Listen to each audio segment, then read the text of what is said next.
Welcome back to Resipod, your gateway to the world of silicons. Today, we are diving into chemical analysis because effective analysis is at the heart of every successful project. From accurate sample preparation to software that meets compliance standards, we'll cover essential techniques that can greatly improve data accuracy. Join us as we explore the methods that leads to precise, reliable results and drive innovation forward. Hi to everyone. My name is PT Senthil Kumar. By professional, I am a BTech chemical engineer and I have 2 decades plus in industrial experience. And I am associated with the Result in the last 2 decades. And I am heading the quality team in Result. So along with me, two more my colleagues are with me. So you can introduce yourself. From there, we'll take it forward. Okay, myself Rency and have almost 8 years of experience in analytical. And I am being part of the CRDA division here at Result. And I am been leading up the analytical function for the CRTI team here. And I do have experience being part of the analytical research and development labs for various industries. And my key skill expertises are in chromatography and spectroscopy and wet chemical titrations. And I am a postgraduate in analytical. Welcome. My name is Sintu Mathew. I am a part of Resipod for the past 1 year. Overall, I have around 90 years of total industrial experience. I am a polymer chemist by training, and I have, I have been into this industry, into the CRO, CDMO model of industry for quite some time. Like it's almost like 50 plus years. Yeah, good. Yeah, and nice to be. Yeah. Welcome for these sessions. So if you see today's what we are discussing about this a discussion point is approach analysis. So analysis, but that is not a very small word or approach sentences. It involves a lot of activities in analysis. Say if you take as analysis, going for a chemical industries, it's a data analysis, chemical analysis, and SWOT analysis, process analysis. So it's a very big, wide, vast area. So from our side, we will justify the what we are going to give a contribute to this, which will help which will give more informations to the it will be a very fruitful session. That is what that I am giving assurance that one it will happen. So analysis, into analysis, what you immediately comes to your mind. Yeah.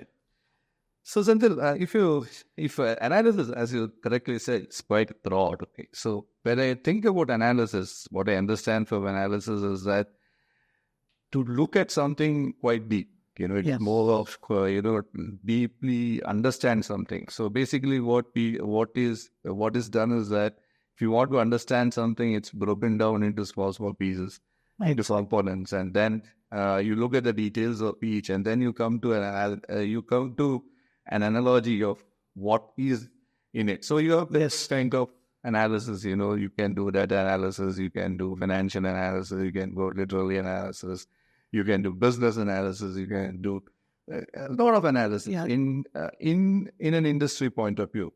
But today I think we are a part of the chemical industry, and for us, I would say chemical analysis is most important. Though all others in terms of data analysis, financial analysis, business analysis is important. Yeah, rightly you said you have to split into your elements where you have to resolve it. So that is what analysis that approach normally. What are the kind of analysis qualitative? What do you come across in terms of So if you look at different types of analysis, I think it's majorly kind of qualitative and quantitative. So if you look at qualitative and quantitative analysis, so qualitative analysis is nothing but things where it's more of numerical, it's more of research. You just look at to understand patterns, images, etc. Those are kind of qualitative way. Quantitative is more numerical. You go more deep into it. You analyze as a mathematical, in a way of mathematical approach. You go deeper into it. You do. That's called quantitative. So there are two major different types. Yeah. Rightly you said like qualitative and quantitative. It's like most of the things will fall in these two categories. Like it's a research system where you can build the data and analyze the data. And quantitative is completely deals with the numerics. Whatever you are doing the testings and what kind of testings, everything will be converted into a numerics. And that numerics will plays a major role in the analysis part. And like we have techniques, more techniques in okay, it's a good since we are in the chemical industries, we have to more or less we have to roll around the data what we have here and what are the what we come across in terms of techniques, especially how you come across and what are the techniques you adopted in the recent past in Brazil as well as in your career in terms of analysis. Yeah. And this is a very advanced world, and we have lot of techniques, analytical techniques, capabilities which are available, very advanced techniques. So that basically helps in the material characterization. So if it is going to the product development, or it could be the process optimization, or any of those sorts, to characterize the material, there are very advanced techniques which are available. So which technique and how you go forward? You basically you define it based on what is your objective, what you are trying to. Understood. Correct. What you said is right. You have to fix the objective first. Then based on that, please. So basically it could be the thermal property you want to measure, or it could be a basic chromatographic separation which you are trying to look for. So I would tell that there are different capabilities and instruments which are available. So if it is some spectroscopic information which we are looking forward, then we have advanced techniques like NMRs, nuclear magnetic resonance, which are of different resolutions which are available now today. Cool. So 300 to 500 megahertz and everything. So the higher the resolution you go, you get whatever the information you get out of that high quality. It is very reserved sort of a data you get. Yes. So if you come to the molecular weight aspect, so how we will take it forward? So how we will take the input from where you are taking the input, how we will take it, that analysis as an analyst? So if it's coming up, it's a good question. So if it's coming up to the molecular weight determinations, as we are into the specialty polymers, we are. So I tell that polymers, molecular weight is something a very crucial element. Exactly. Because if your molecular weight is not being desired, or if it is not being controlled at a right stage, it will affect your property and as well as the polymers different properties and the final application where that polymer has to go. Understood. So there are advanced techniques like gel permeation chromatography. Yes. So where you can understand the relative molecular weight distributions in the polymer, narrow polymer status. How this will be helpful to the when you are doing the analysis, how this you will put it forward to the stakeholders or your internal customers, or research and development, or how you will take it? So to address the customers in customers as a customer aspect. So if it is coming up to the product development, so then if they are trying to develop some polymer molecule of the definite molecular weight. Okay. So at that particular stage from the monomer synthesis from scale of monomer to the polymer, it is necessary that you scan and also you try to control the molecular weight. From the process optimization stage, you do the gel formation chromatographic technique, and also there are also advanced from the NMR technique. So what I understood is these details will be given to the R&D team. So based on that, they will try to optimize their process, their product designs. So all depends upon the data what we are rolling around here. Exactly. So if I just wanted to add a few things on the molecular weight determination. So molecular weight, yes, if you look at the polymer, Rency correctly told you, the molecular weight defines everything of a polymer, It's not like a small molecule where you just have a single because, And this molecular weight, what we get is not an absolute. It's a range. It's a statistical average. Okay.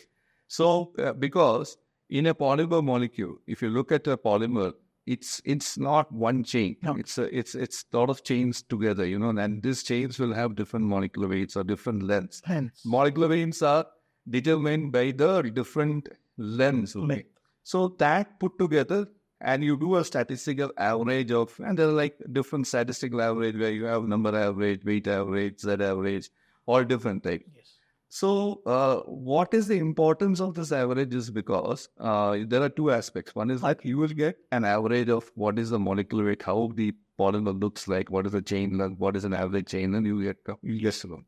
Second is that you'll also come to know the dispersity. Okay. Like nothing but number average, and you have a number average and weight average. So you divide the statistical weight average by a number average, you get the dispersity. This dispersity gives you how narrow, like it gives you an idea of what is your overall length of the different chains in your molecule. Okay. So depending on the requirements and of the customer, like if the application demands that you should have a very narrow distribution, the polymer is made in a particular technique. Okay. You will come to know the narrow distribution. Okay. You will come, that properties is required in that range. Okay. There are some where, so what I understood is like you are like customizing the chain length as well as the molecular weight as per the expectations. Either it can be internal or it can be external. Yes. Yeah, fine, right. Understood. It's a very good point. So Rency, see, any analysis you have to do some method development or method validations. So how that will be taken up in the especially in terms of analyticals. Method development. So, say example, we have GCMS and other aspects, other equipments. So, how we will take it up for the method development and you can elaborate it or in a nutshell. Oh, so yeah, I could talk about the method development part as I already was telling up. So, defining your objective becomes the very crucial. Yes, true. So, you have to set the target. This is what that you want to measure because you do the techniques. So based on that, you have to have an understanding on what is your matrix which you're trying to do on. So if it is a polymer, then polymer would have different interferences. And so if it is some particular material, some particular molecular analyte that you want particularly quantify or qualify, then in a polymer is a complex matter. Okay. So you have to separate out that particular element from that. So that would involve a good sample preparation. True. So that becomes very crucial at this stage, because if your sample preparation is not proper, then it can lead to contamination. Yes. For whatever you are looking forward, there might be some additional. Okay. So it will mislead. Basically, it will be mislead. So what I understood, sample preparation is the very, very crucial area. If I have to give some example of something if some residual studies also. True. Very lower concentration of a scale. So at that particular stage, concentration means what? How you will quantify the concentration? In quantify them with respect to using some standard materials. Okay. Of that particular element itself. So you will quantify in the ppm level, ppb level. There are some regulations there are ICH guidelines and of those things where some particular elements or some particular methods, your concentration is very fixed. It should be in a very lower scale, maybe ppm level or ppb level. Oh, so your method should be that much specific for you to identify that. Oh. So at that stages, I would tell that sample preparation method would be very crucial. Okay. And that once your sample preparation is being done, then as I said, based on your what you are trying to do, if it is a separation of a molecule, or if it is as you said, in a gas chromatography, like a volatile sort of a study, there's some residue and solvent sort of a study which we are doing. You select the technique based on then whatever is So it is a inbuilt program. So that method we have to inbuild in the instruments. Inbuilt in the instrument software. Okay. In the instrument software, and it wouldn't be like a single shot of a thing. You might have to do various trial and errors to define absolutely and parameters in the output. So R&R has to be done, right? Yeah. Perfectly correct, Rency. So I also want to add something on Yes. Development and development validation. So there are two, and something I want to add is a method transfer. Yeah. So because I think everything is put together in our industry. So as I told, we are also working with external customers. So what happens is that at some point of time, these customers also do have some methods actually. Okay. So they transfer it to us. Okay. So that is what you are mentioning, method transfer. So technology transfer, similarly method transfer. How perfectly we take the transfer, how we put it in our system. Okay. That is what she told, the method transfer and method. Then you put it as a development. You develop the method here, already it is developed, and you just do a repeatability and see that minimum amount of. Then the final one, what you told, is the validation. Validation, I'm not talking about the QA point of validation. That's an extensive process, which, if required, we have to do. Otherwise, an R&R or overall, in all those things, even what we discussed, I think one part, the most important part, we may have any sophisticated equipment with us, but there is one part that we should understand is the human part. Okay? 100%. So that is 100%. I agree with you. Yeah.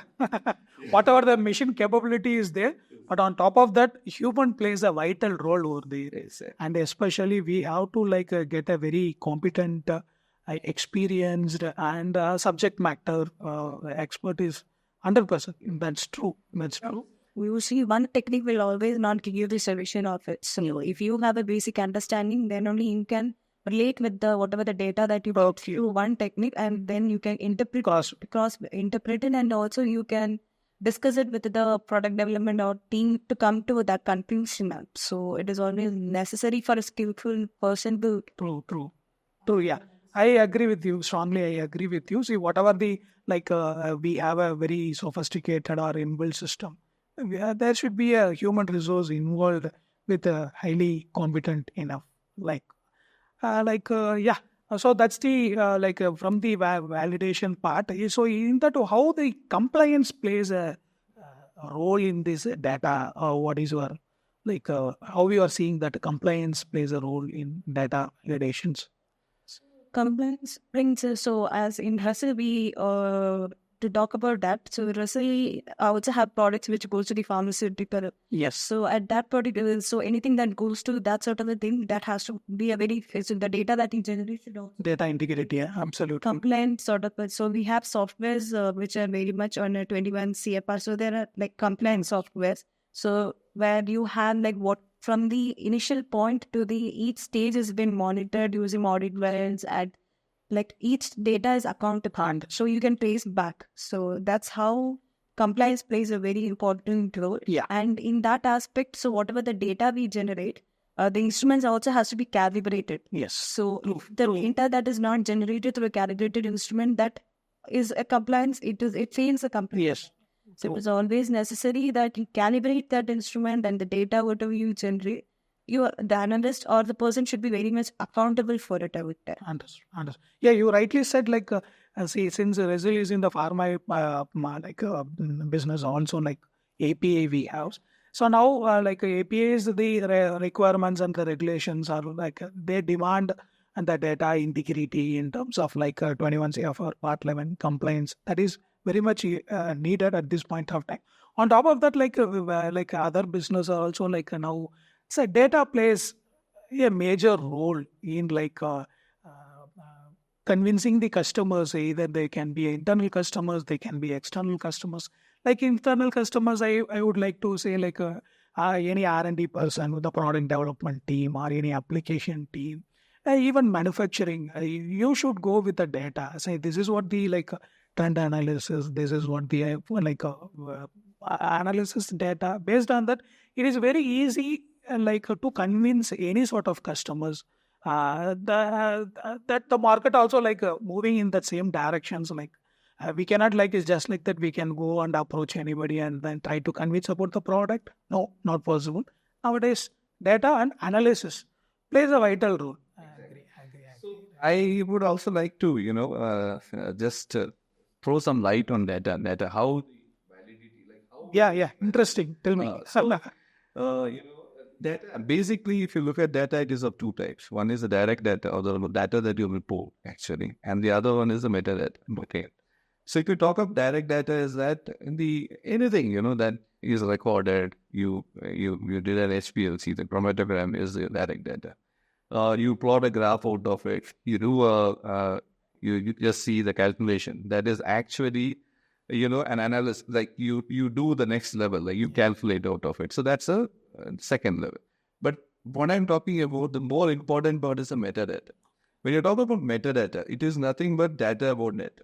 So, for example, if the if an HPLC chromatogram is there, so that's a direct data. But then the logging time, the analyst has logged into that HPLC system, the system time, the audit trail, the where he had when he has done the integration, all those things form a metadata. Yes. So this, along with the direct data, forms the entire data. Okay. So when an auditor comes, he is not interested mainly on what is there. You show a HPLC chromatogram. He will not be looking at that as such, because that can be manipulated. Anything can be done.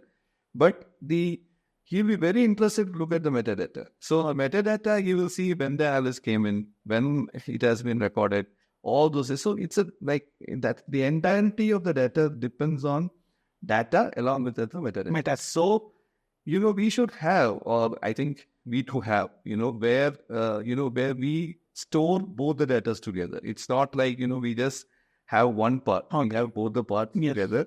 And this is what is called integrated. Anybody can look at both of it and see that it is integrated. And when we give this as a package, it builds the confidence. Anybody, and we are also very confident because we can show it to anybody and we say that, hey man, look at it. Yes. So that speaks. So that's product and data speaks in the market. Yeah. So that's what we build, and that's what we serve our customers. Understood. Yeah, understood. So how Sintu, how you are seeing any new are emerging techniques in terms of analysis? So I think we touched a little bit on that. So if you look at, I'm going to talk about emerging trends in two different ways. One is on this data integrity aspects. See, it's very easy, for people to go off the way, create and fudge and bring. And in the end, we end up in very wrong, product recalls or kind of audits, or our fame, name, everything goes, Okay. So you might to say AI comes in. Yeah, AI comes in. I would say more than AI, I would say we also touched about, she brought in 21 CFR compliance systems, which we are now comes in as a software for the equipment itself. So there are you cannot do any backdating. Yes. Everything is traced. Yeah, true. Yeah, I agree with you. Resil have the same capability. Whatever the equipments we are purchasing, we go ahead with the compliance software, basically to give a confidence on the data to customers, all the stakeholders.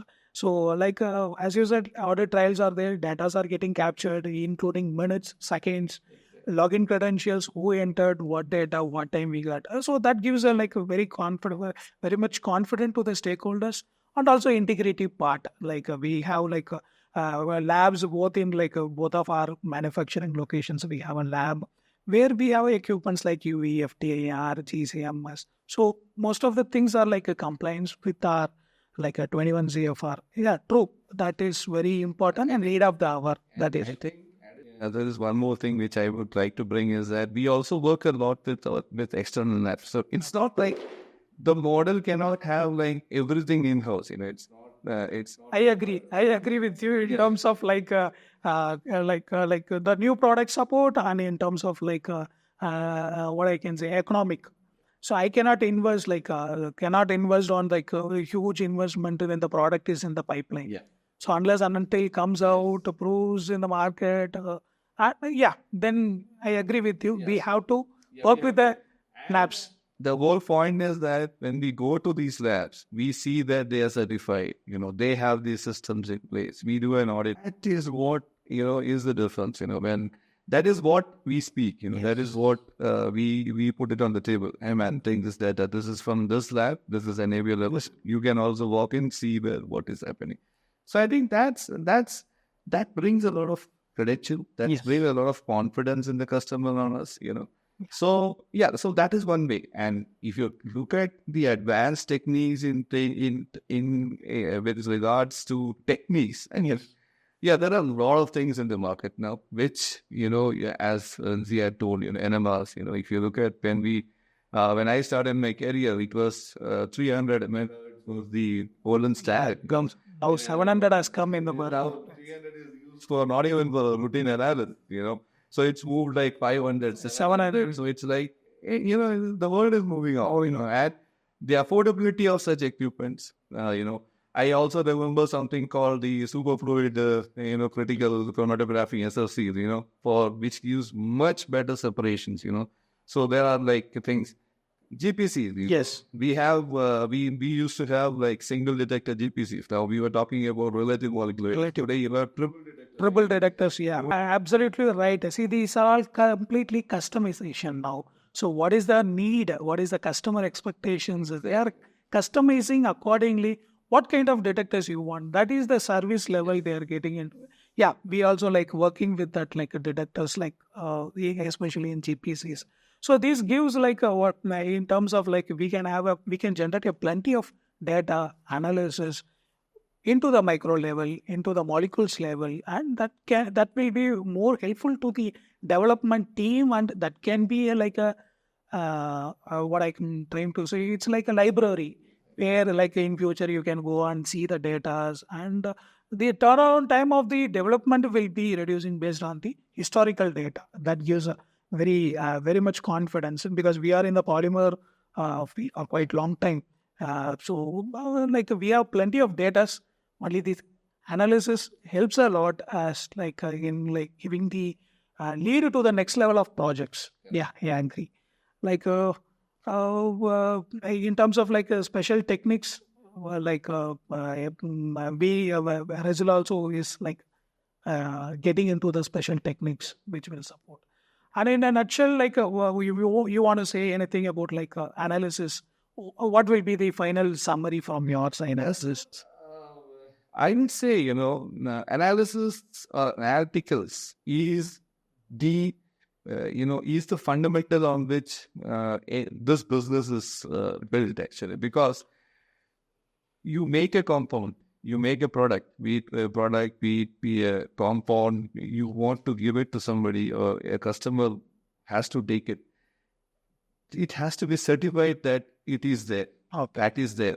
And that certificate should have value. You cannot just say that, I've just given it. Yes. So that credential, that, that is what we require. So in a nutshell, I would say that we have to, the whole point of this industry, or the fundamental stands on analysis. This is what is required. Yes. We have to give it, that convincingly. And when we give it that convincingly, people, value us much more. As business grows, people just don't hesitate to come back to us. And that is what the reliability and that's what. So it should be a data-driven, and it should be presented.